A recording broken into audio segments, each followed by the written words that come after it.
This video is going to be a classic ground hopping video. I've been to so many stadiums in my time. As you know, I'll do these videos where I visit random football clubs in a day, and the link today is strange stadium names. Not all of them that I'm going to be seeing today. I'm going to be going up the east coast of England, of northern England, starting here at Scarborough. But some of the stadiums today have incredible names. Which one is your favourite? Let me know in the comment section below once we've seen them all. Firstly, Flamingoland Stadium.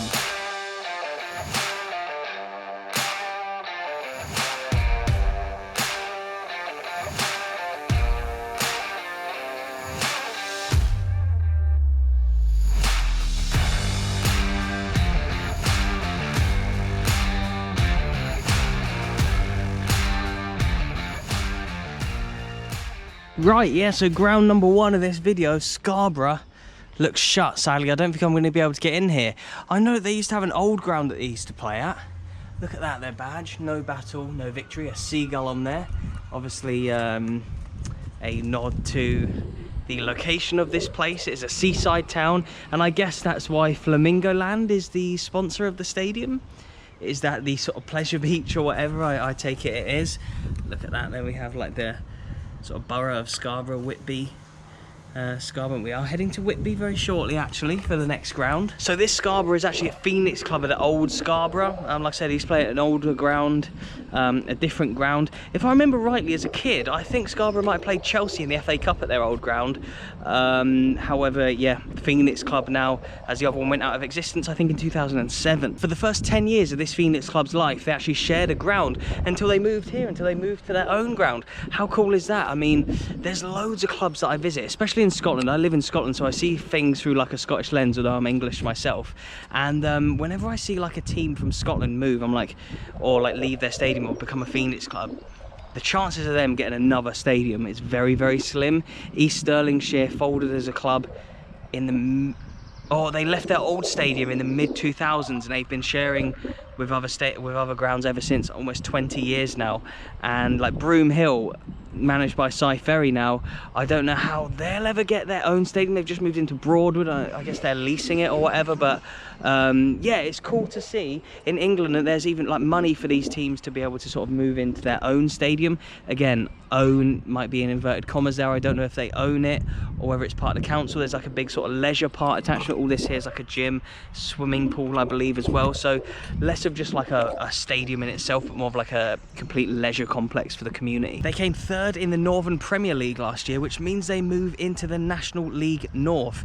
Yes, Scarborough, a fairly big club. Of course, it's a shame that the old club aren't around anymore, but it's good to see this one progressing. They're now in the National League North. They're just 2 promotions away from League 2. Will we ever see Scarborough get back to the Football League? It's surrounded by all these hills and stuff, so if you wanted to see maybe 75% of the pitch and not pay for a ticket, then you could go up there and watch the game from up there. I've actually seen some pictures online of people sitting up on that hill on a nice sunny day and sort of looking down and watching. You could have a few tinnies up there, I suppose, couldn't you? But yeah, I believe this Scarborough are currently managed by Jonathan Greening, ex-West Brom, I think Manchester United midfielder, Jonathan Greening. Yeah, fair enough. Scarborough, another ground that I can finally say I've sort of ticked off. I've seen it from the outside. We've got to head north now to another stadium. Rivals? Would they be local rivals? I guess they might be. Whitby Bay, here we come. Right, Whitby Town FC. We are actually in Whitby Bay, a beautiful part of the world by the sea. I'm going to have to show it you in a second, aren't I? Once I've actually been inside the stadium, or at least had a look around. But yeah, a fact about Whitby itself. So on the drive here through North Yorkshire, there's loads of place names with BY on the end. Is it a suffix, the end of a word? I think it might be. So yeah, there's loads of towns, villages with BY on the end of their name. And that indicates a name given by Vikings when they settled Britain. The BY means a farmstead or settlement in Old Norse, and because this is on the east coast of the UK, all the Vikings and stuff would have settled on this part of the UK, and so when they came over, a lot of the towns that you see even today, 1,200 years later, I think the Vikings were around the 800s, 1,200 years later, a lot of the place names still have BY on the end because it meant old farmstead or yeah, something like that in the Old Norse language of the Vikings. There you go.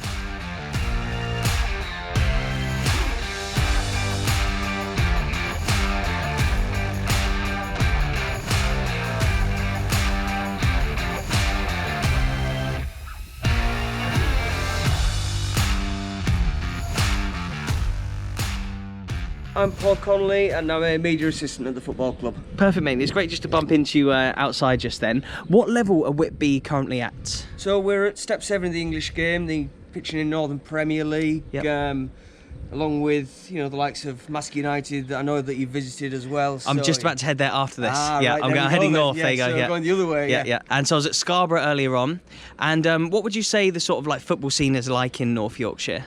I think it's getting stronger every year, to be honest. Last season, obviously, Whitby and Scarborough were battling out at the top end of the Northern Premier Division. Scarborough went and got promoted via the playoffs. They beat Warrington Town in the playoff final.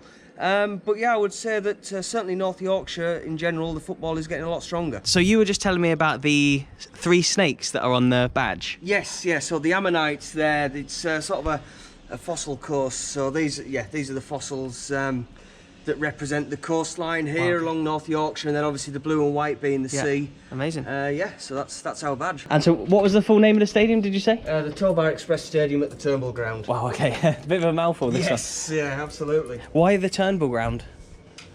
So the Turnbull Ground, it was built in 1929 by a guy called Wilf Oswald Turnbull. Oh, okay. So he built this whole ground. Yep. With the football on this side, the cricket on that side, and then gifted it to the people of the town. Oh, brilliant. Okay, so it's named after the original builder of the stadium. Oh, cool.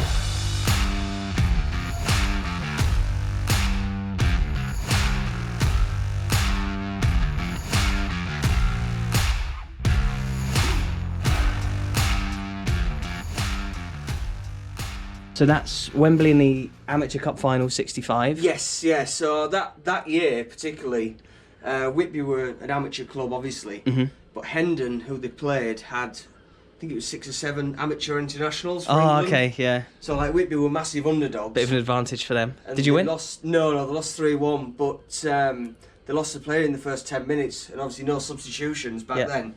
So Whitby were effectively playing for 80 minutes with 10 men. Oh, of course, yeah. There's no subs back in those days, I No, suppose. Maurice Crosswaite got injured. What's this then with Celtic and... So this was a Challenge Cup that we held about 5 years ago.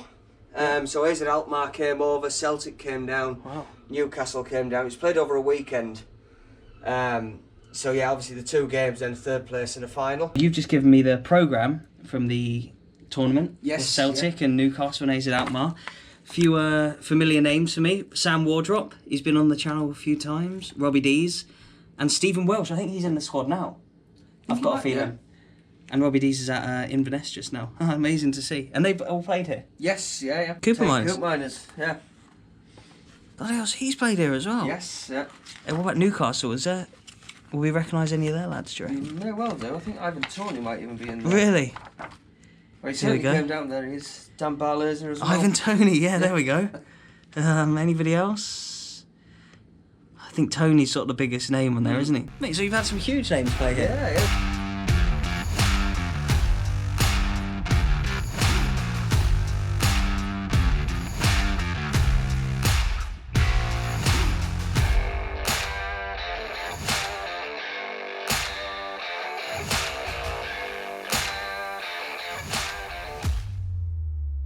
I'm actually really gutted. I've not left myself much time to actually look around the local areas like I usually do. This is just a pure stadium video today. But yes, Whitby Bay, one of the most famous sort of seaside town and resorts that you have to come to in the UK. Just look at this. This is a 3-minute drive away from the stadium where we just were.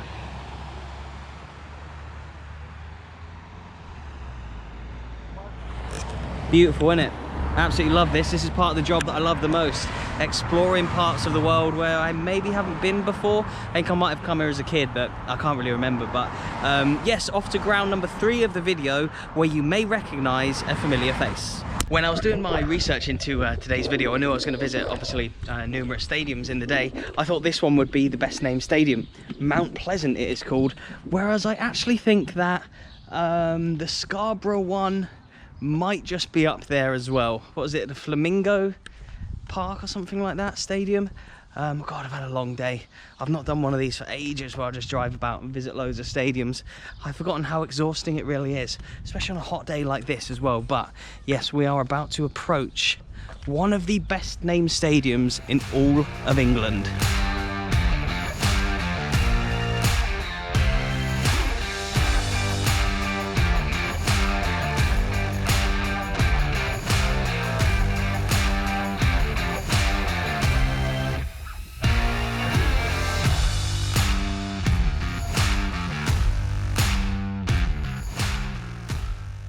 Everybody's going to recognise you from when you were on before. Oh, yeah. But firstly, just introduce yourself.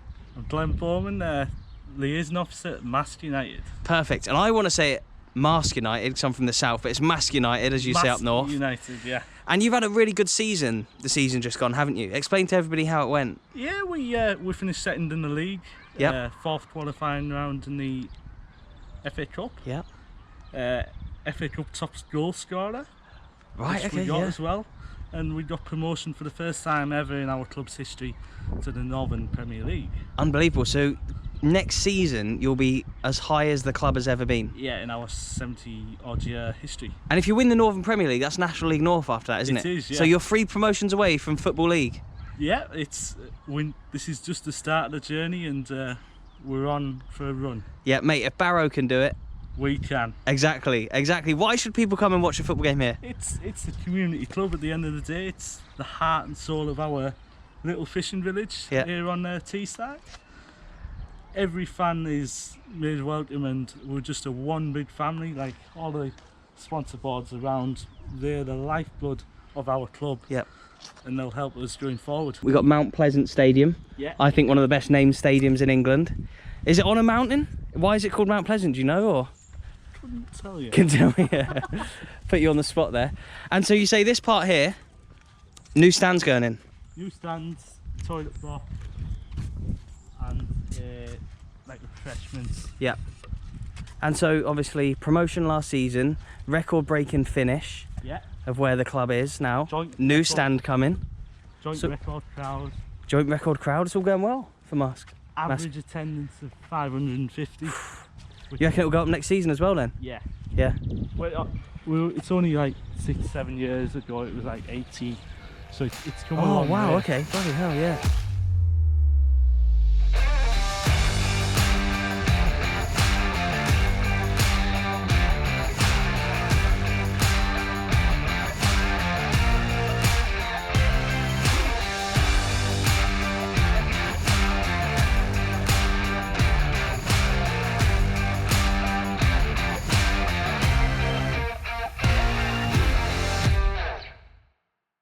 There we go, Glenn has given me my own Marske United scarf, and there's a pin badge in there somewhere as well.